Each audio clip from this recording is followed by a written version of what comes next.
신자는 지혜로운 마음으로 서방 정토에 안주하고,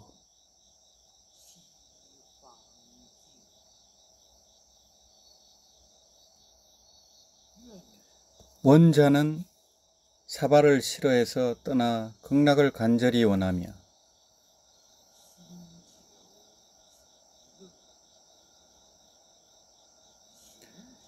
행자는 한결같은 마음으로 아미타불 이름을 외운다. 신원행 삼자량입니다.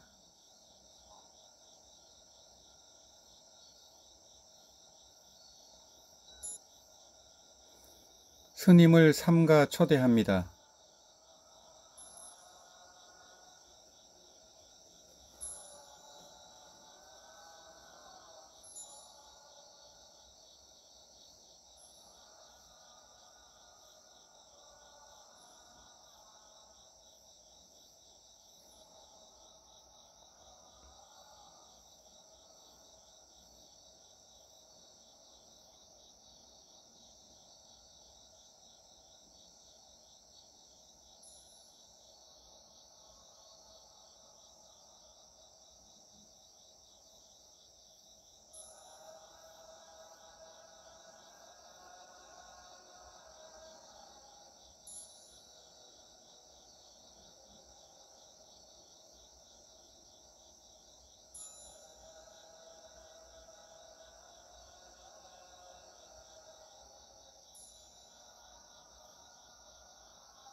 싱가포르 거사림 초청 법회입니다.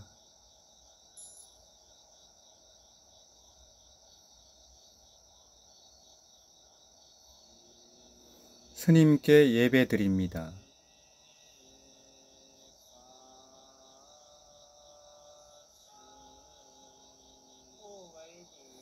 예의를 위한 것이 아닙니다.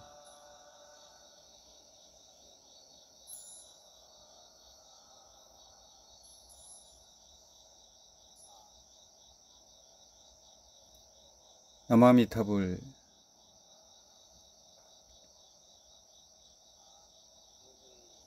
대덕스님 여러분, 거사 연우 여러분, 오늘 저녁에 우리는 세 번째 강의인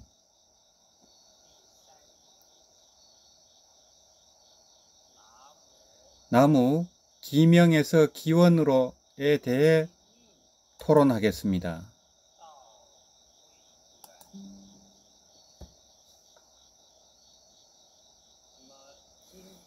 두 시간의 강의 가운데는 1시간 반으로 강설을 하고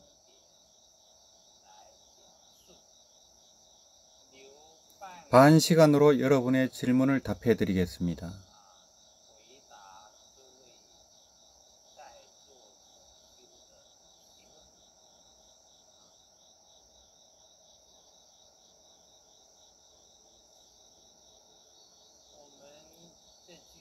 나무아미타불. 이 6글자로 이루어진 홍명은 그 의미가 매우 깊고 원대합니다. 신원행이라는 세 가지 자량은 이 6글자 속에 완전히 갖추어져 있습니다.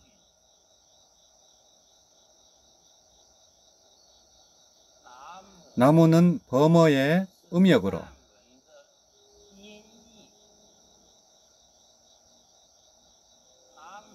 여러 가지 의미를 내포하고 있습니다.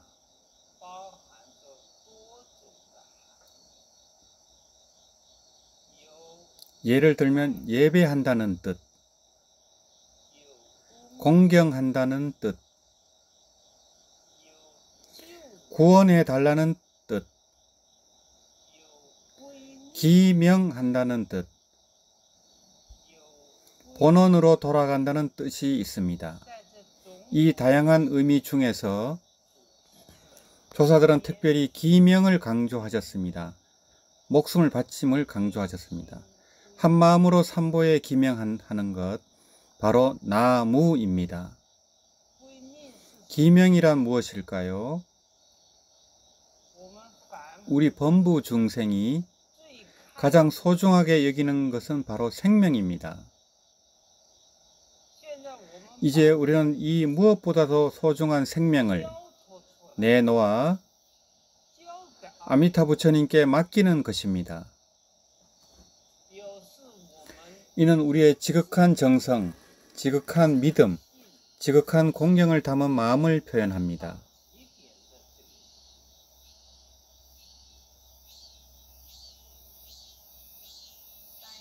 그러나 생명을 맡긴다는 것은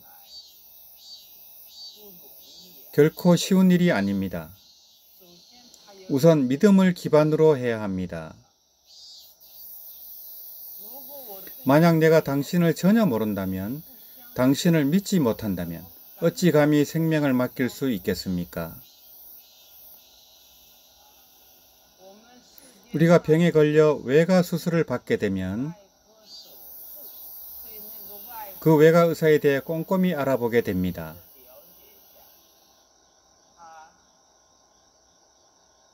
이 사람은 의술이 어떤지,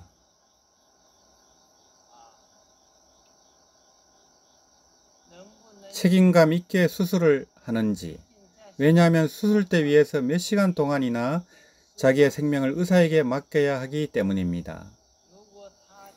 만약 그가 내 원수라면,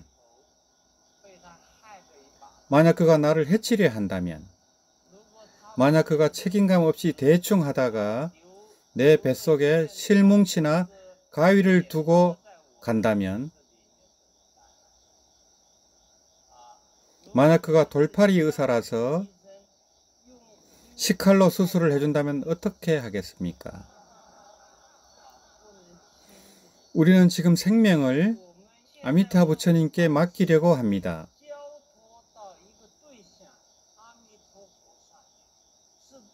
이것은 결코 쉬운 일이 아닙니다. 우리가 의탁하려는 이 부처님이 과연 크나큰 자비심을 지니고 계신 분인지 알아야 합니다. 그분은 자비심이 있어야 할 뿐만 아니라 또한 큰 위신력이 있어야 합니다. 그분께 의탁했을 때 비록 자비심이 있다 하더라도 나의 문제를 해결할 힘이 없다면 그 의탁은 아무런 가치가 없습니다. 따라서 우리 신심의 확립 과정에서 나무의 진정한 의미를 실현하는 것은 매우 어려운 과정입니다. 내가 생명을 맡길 수 있을 정도라면 그분을 확실히 믿어야 합니다. 그분을 믿는 이유가 뭔가요? 내 생사 문제를 해결해주고 내 힘으로 이룰 수 없는 성불을 가능하게 해줄 분이기 때문입니다.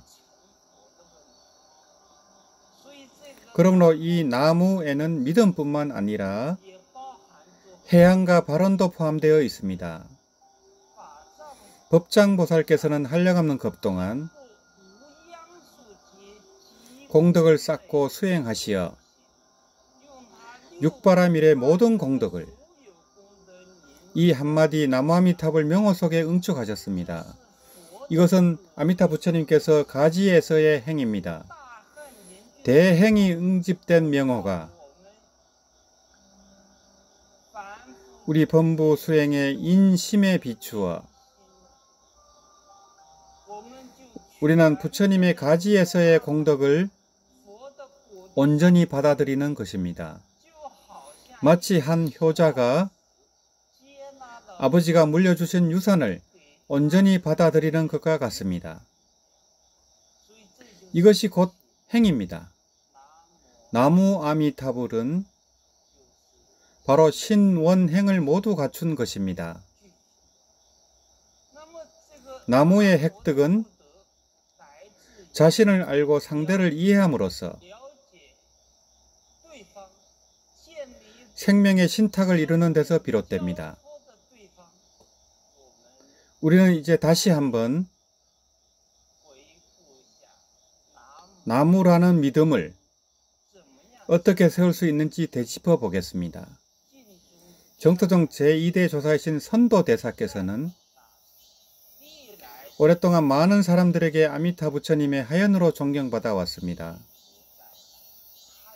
그분께서는 크나큰 자비심과 지혜로 우리에게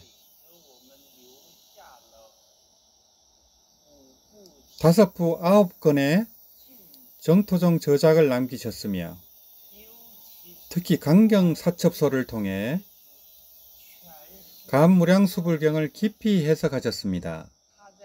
그분은 강경사첩소에서 상품 상생의 3가지 마음, 삼심, 즉 지심, 심심, 해양발언심을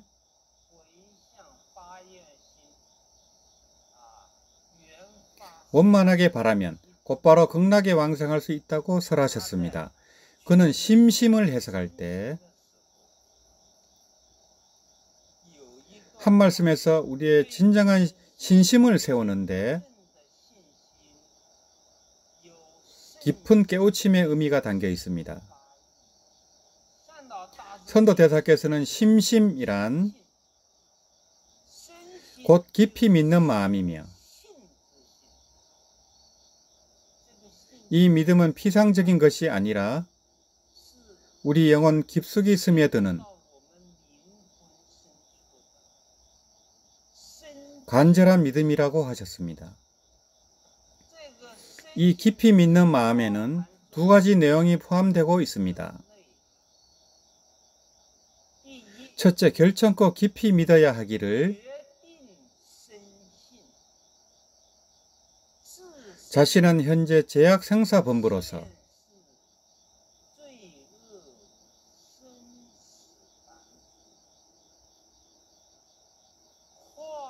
강겁일에 항상 침몰하고 항상 유전하며 여인은 연이 없습니다.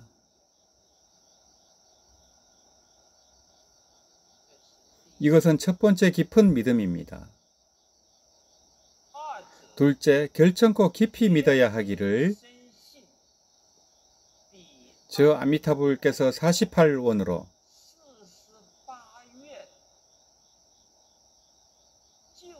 중생을 섭수하시니 저 부처님의 원력에 올라타면 반드시 왕생할 수 있는 것입니다.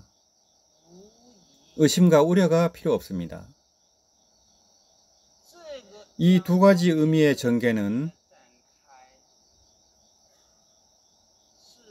선도대사가 신심을 얻은 마음의 역정이며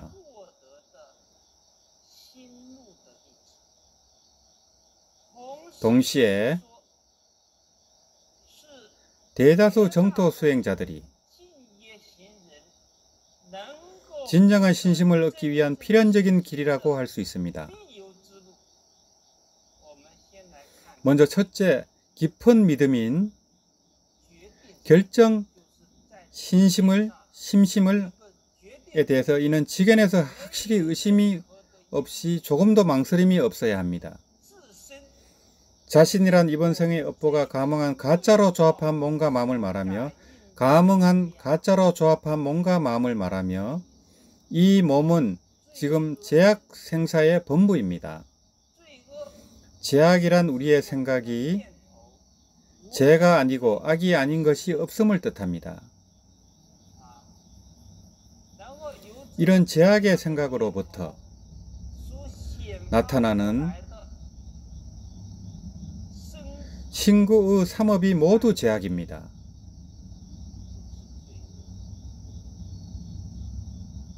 이런 제약의 인으로 말미암아 필연적으로 3계 6도, 생사윤회의 고통스러운 가보, 특히 사막도의 고통스러운 가보를 초래하게 됩니다. 무량겁 이래로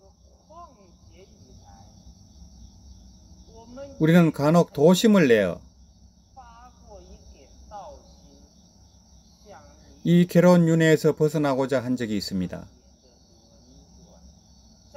이 과정에서 윤회하여 상유전합니다.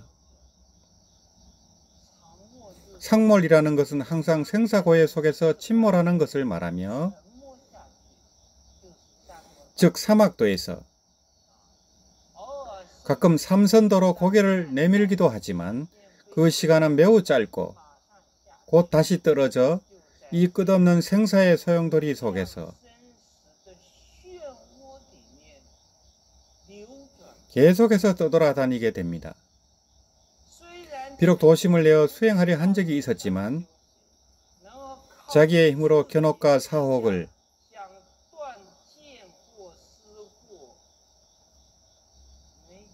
끊을 힘이 없었기 때문에 3계와 6도윤회를 벗어날 인연이 없었습니다.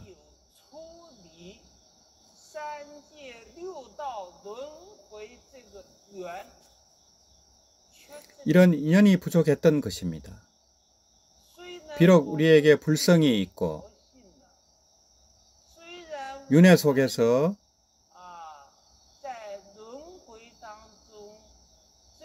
진여자성이 조금도 줄어들지 않았지만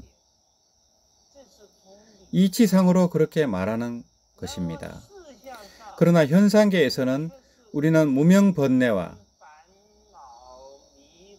미혹전도가 매우 두터운 존재입니다. 제불께서 대비심으로 세우신 인연, 또한 강력한 증상연이 없다면 우리는 영원히 이 생사고해에서 벗어날 수 없습니다. 성불의 씨앗은 인연에서 생기니 이런 인연 타력에 강한 인연이 없다면 우리는 아무 방도가 없습니다. 이 점에 대해서 우리 자신이 도대체 어떤 상태인지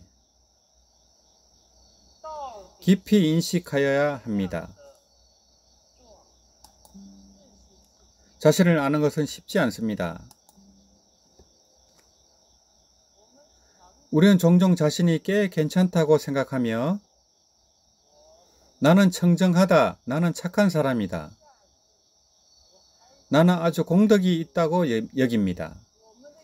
우리의 눈은 늘 남을 보기 바쁘니 이것도 아니요 저것도 아니라 하며 스스로를 돌아보는 일은 드뭅니다. 그래서 우리 자신이 어떤 상황인지 잘 모릅니다. 자신을 아는 것은 결코 쉬운 일이 아닙니다. 저도 예전에 불법을 조금 배웠다고 해서 하늘도 땅도 모르는 오만에 빠져 그래도 지식과 문화 수준이 어느 정도 된다고 생각했었습니다. 그러나 정작 제 자신의 부족함을 깨달은 계기는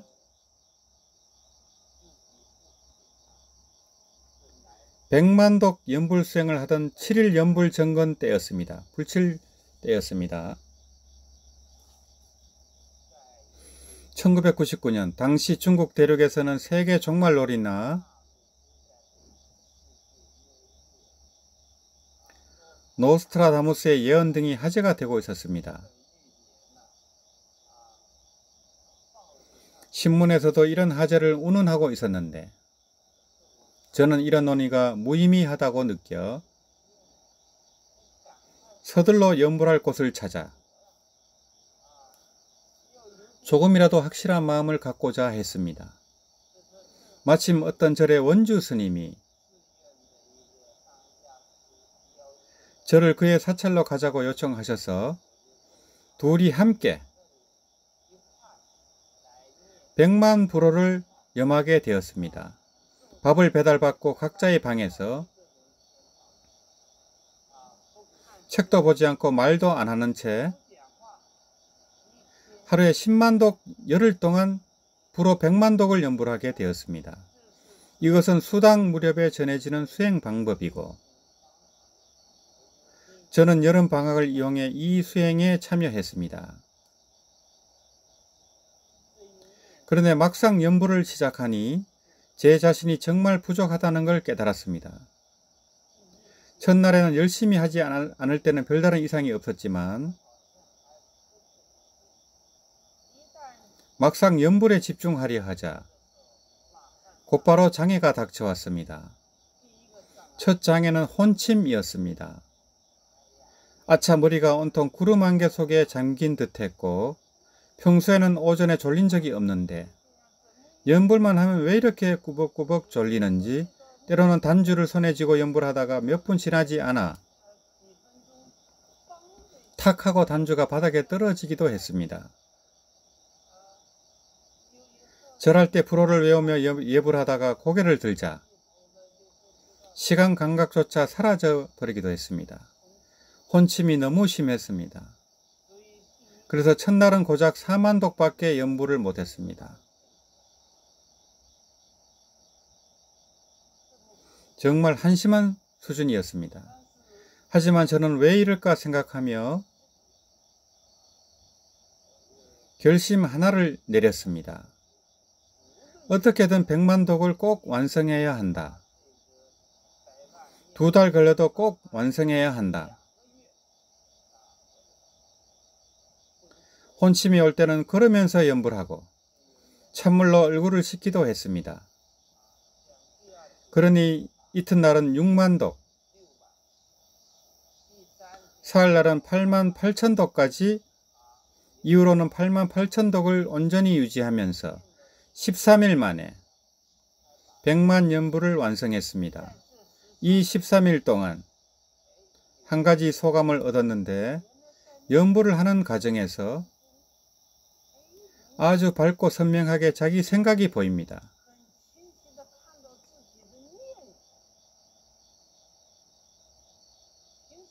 평소에는 우리가 무슨 잡념망상을 하는지 전혀 알지 못하지만 이 육자 홍명 나무아미타불을 외우자 무명의 어두운 마음속에 탐조등 같은 빛이 비추는 듯 했습니다. 한 가닥 빛, 그 명호의 빛을 통해 비로소 이 생각은 음욕의 마음이고, 이 생각은 썩내는 마음이며, 이 생각은 질투의 마음이다 라고 알 수 있었습니다. 까맣게 잊고 있었던 일들이 모두 떠올랐습니다. 보지 않을 땐 몰랐지만 막상 보니 정말 놀랐습니다. 내 마음속의 생각들이 그토록 제약으로 가득 차 있고 단 하나의 청정한 생각도 없었습니다. 비로소 깨달았는데, 지장보살 본원경에서 말씀하신 남녀부재 중생의 행동과 생각은 온통 악이고 제약일 뿐이라는 구절이 남을 두고 한 말이 아니라 바로 나 자신을 가리킨다는 것입니다. 선도대사의 이 말씀을 저는 여러 번 읽었지만 항상 나무 이야기로 여기고 개념적으로만 이해했었습니다. 그런데 이 13일간의 100만 연불을 통해 비로소 내가 바로 그 생사를 못 벗어난 제약 범부이며, 망상과 잡념은 급류처럼 흐르고 마음은 항아의 물처럼 흐려져 있다는 것을 알게 되었습니다. 우리는 무슨 힘으로 생사 문제를 해결하겠는가? 전혀 희망이 없습니다. 그래서 이렇게 자신의 망상과 잡념에 대한 절망을 겪어야만 비로소 겸손한 마음과 부끄러운 마음을 가질 수 있습니다. 그러면 자연스럽게 아미타불이 우리에게 얼마나 중요한지 깨닫게 됩니다. 아미타불은 망상과 잡념 번뇌가 무거워서 문제를 해결할 수 없는 중생들을 보고서야 비로소 우리를 위해 발언하시고 서방 극락세계를 건립하시며 우리를 사실 바로 나를 위하여 그 명호를 확립하신 것입니다. 그래서 절망하는 순간 우리는 건방지고 무식한 자력에서 타력 즉 불력으로 건너갈 수 있습니다. 이때야말로 아미타 부처님이 우리에게 얼마나 소중한지 깨닫게 됩니다. 그래서 두 번째 결정적인 깊은 믿음이 생깁니다. 아미타 부처님은 바로 우리를 구원하러 오신 분이며 그분의 48대오는 진실하고 허망한 것이 아님을 깊이 믿어야 합니다. 우리가 그분을 믿고 생명을 부처님께 맡기기만 하면 아미타불께서는 반드시 우리의 생사 문제를 해결해 주실 수 있습니다. 이것에 대해 조금 더 의심하지 않아야 합니다. 이와 같이 첫 번째 결정적인 깊은 믿음을 통해 자신이 죄 많은 생사범부임을 깨닫게 되면 비로소 진정한 부끄러운 마음이 생깁니다.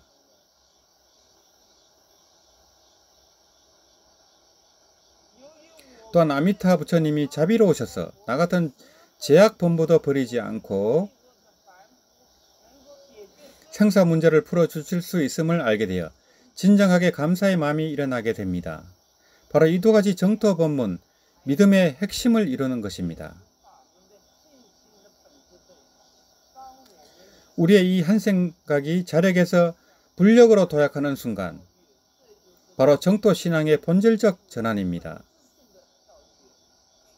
이 도약이 성공하면 한 마리의 물고기가 용이 되는 것과 같습니다. 왜냐하면 우리가 절망 끝에 구원을 바라는 그 지극한 마음이 아미타불의 자비로운 원력과 감응하기 때문입니다. 그분의 48대오는 이미 시급 전에 성취되어 오직 우리를 구원하기만을 기다리고 계십니다. 마치 깊은 골짜기에 떨어진 사람이 가파른 절벽을 기어 오르려고 해도 올라갈 수 없어 기다리는 것이라고는 오직 죽음뿐인 상황과 같습니다.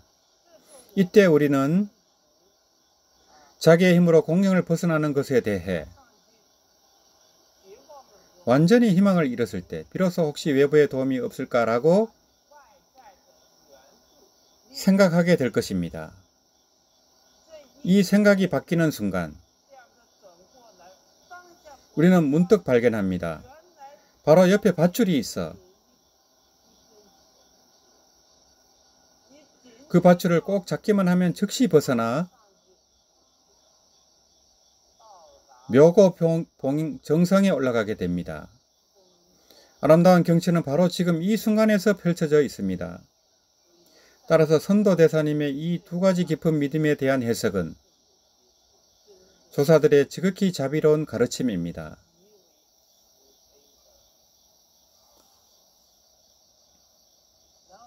하지만 우리가 진정으로 자신을 알지도 아미타불을 알지도 못하기 전에는 이 두 가지 깊은 믿음도 그저 눈앞을 스쳐 지나갈 뿐 마음속까지 들어오지 못합니다. 그래서 선도대사님은 수화 이하 백도라는 비유를 들었습니다. 이 비유는 신심을 얻는 과정과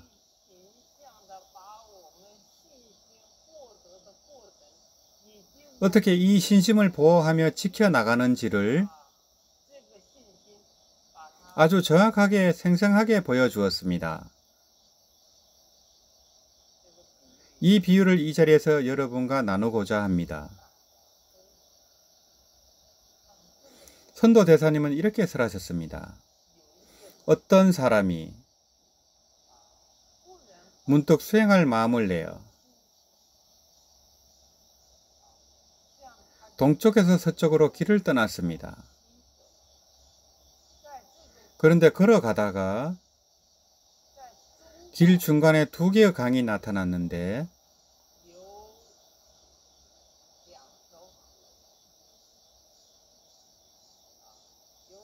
동쪽에서 서쪽으로 가는 길에 남쪽에 강 하나, 북쪽에 강 하나가 나타났습니다.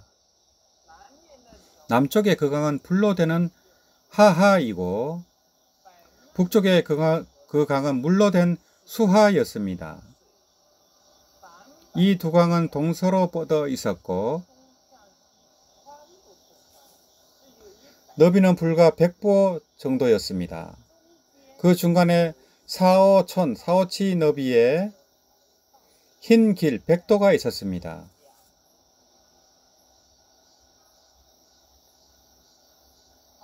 이 사람이 서쪽으로 가던 중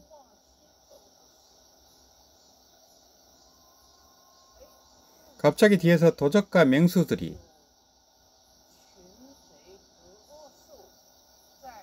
쫓아와 목숨을 위협했습니다.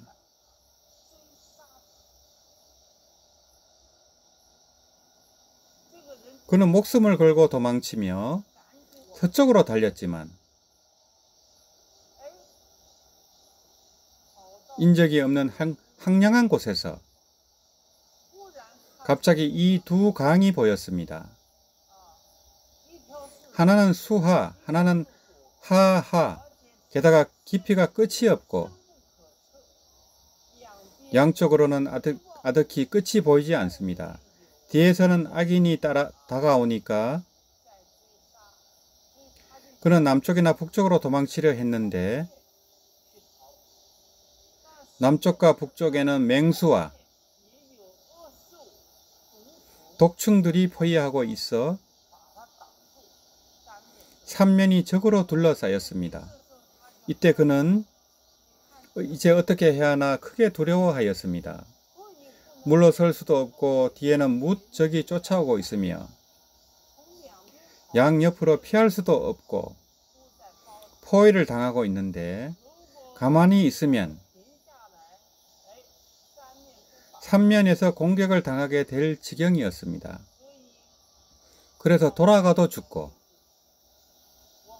양쪽으로 가도 죽고 머물렀어도 죽음밖에 다른 출로가 없습니다. 이때 그에게 있어 유일한 포위를 뚫을 가능성이 있는 생로는 오직 수하 이하 사이의 그 좁은 하얀 길 백도뿐이었습니다. 그는 생각하기를 이제 더 선택의 여지가 없다. 뒤로 물러나든 멈추든 결국 죽음뿐인데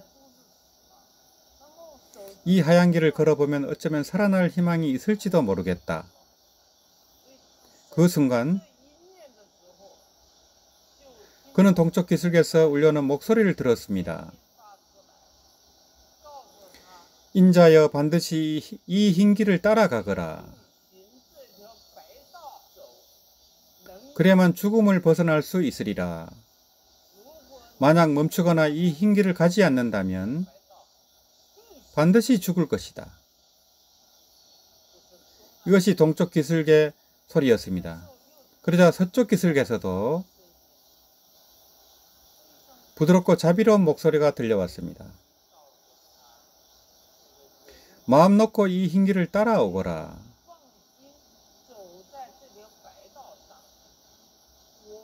내가 너를 보호하리니 수하나 하하에 떨어질 일이 없겠다. 두려워하지 말고 안심하고 걸어오거라. 이 행인은 양쪽 기슭의 소리를 듣고 신심이 생겨 흰 길을 따라 걷기 시작했습니다. 흰 길은 넓지 않아 고작 100보 정도였습니다.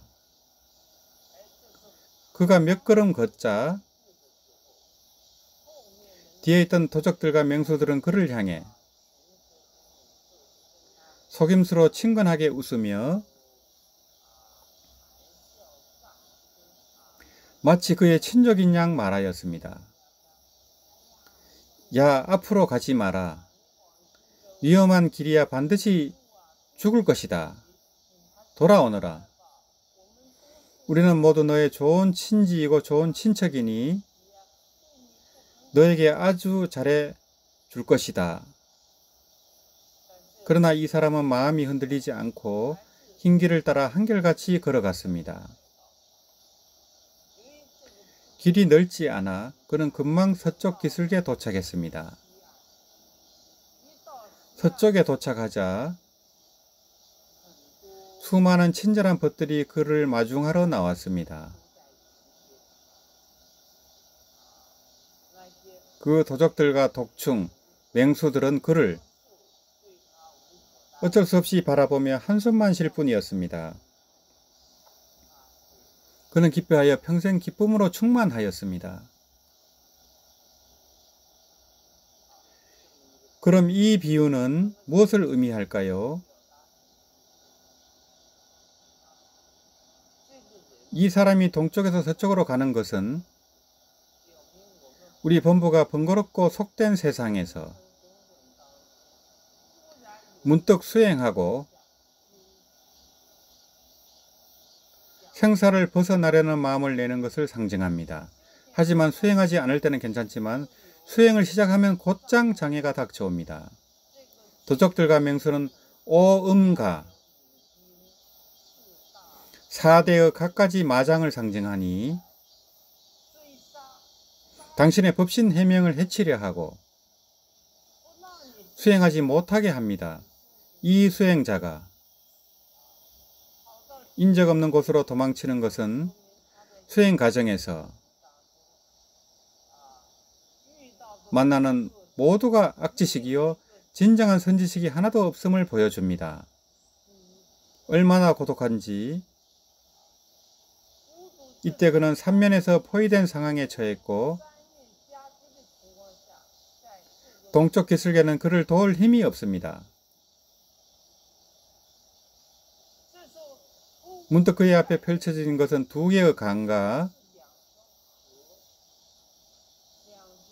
그 사이에 흰 길입니다. 이 두 강은 우리 수행자 마음속의 번뇌를 상징합니다.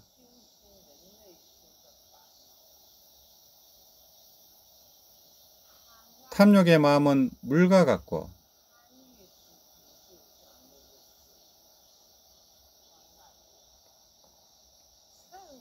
성내는 마음은 불과 같습니다.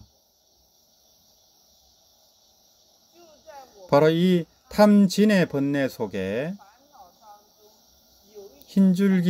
한 줄기 흰 길이 있는데 이 흰 길은 바로 왕생하려는 마음,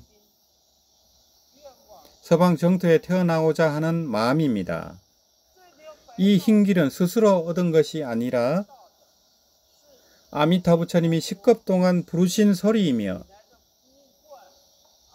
아미타 부처님의 법신과 보신의 자비 원력이 우리 생각 속에, 우리 마음 속에 펼쳐 놓으신 흰 길입니다. 본래 이 흰 길은 탄탄한 대도였으나 우리 본부들이 4대 오언으로 받아들이니 고작 4,5치의 좁은 길로 변해버렸습니다. 물과 불의 강너비가 100보뿐인 것은 우리가 일생 동안 생사 문제를 해결할 수 있음을 나타냅니다. 100보는 100세를 상징합니다. 오직 그가 절망의 자리에 이르러 자기 힘으로는 마음속에 온 4대 육군 육식과 맞서볼 방법이 없음을 깨달았고 흰 길을 의지해 걸어가겠다. 타력의 의지에 왕생하겠다는 생각을 내는 순간 동쪽 기슭의 소리를 듣게 됩니다. 이 길을 따라가면 포위를 벗어날 수 있다는 것은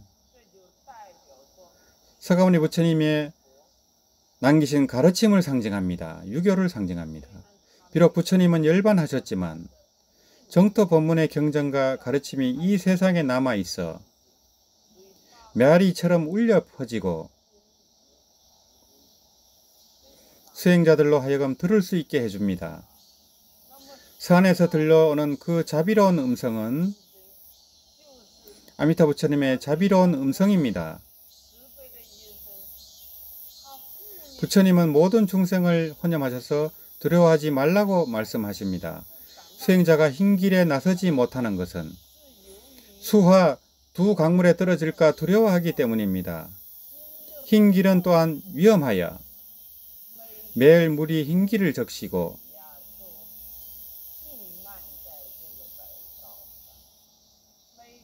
매일 불이 흰 길을 태우는 그런 상황이기 때문입니다.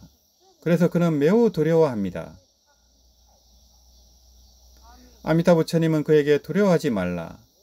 내가 그 길을 걸어가기만 하면 너를 떨어지지 않게 하리라. 그 모습은 마치 어머니가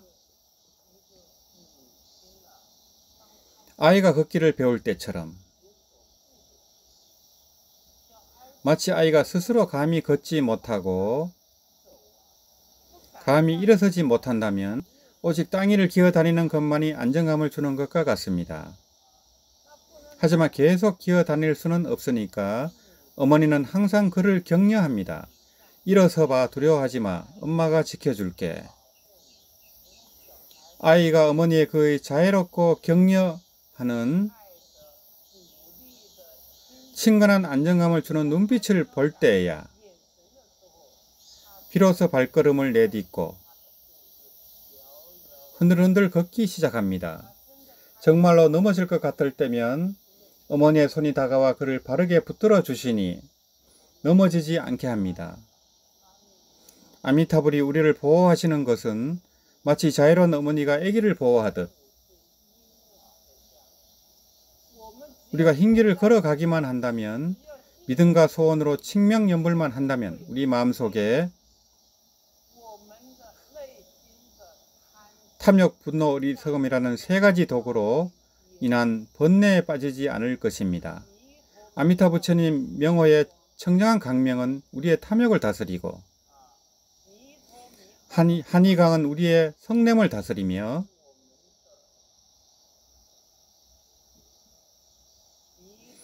지혜강은 우리의 어리석음을 다스립니다.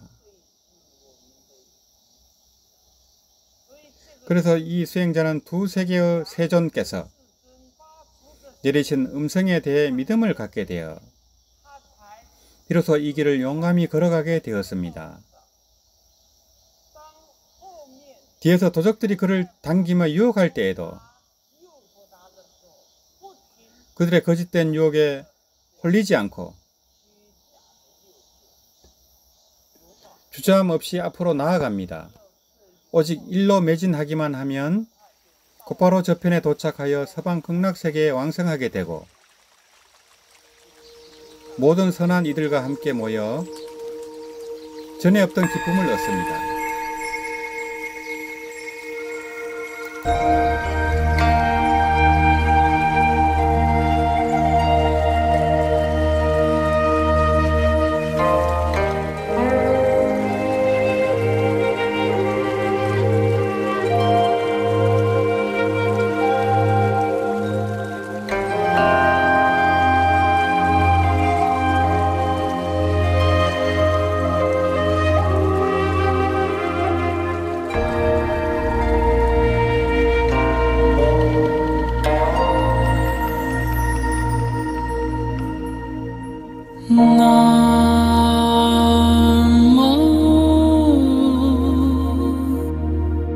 아미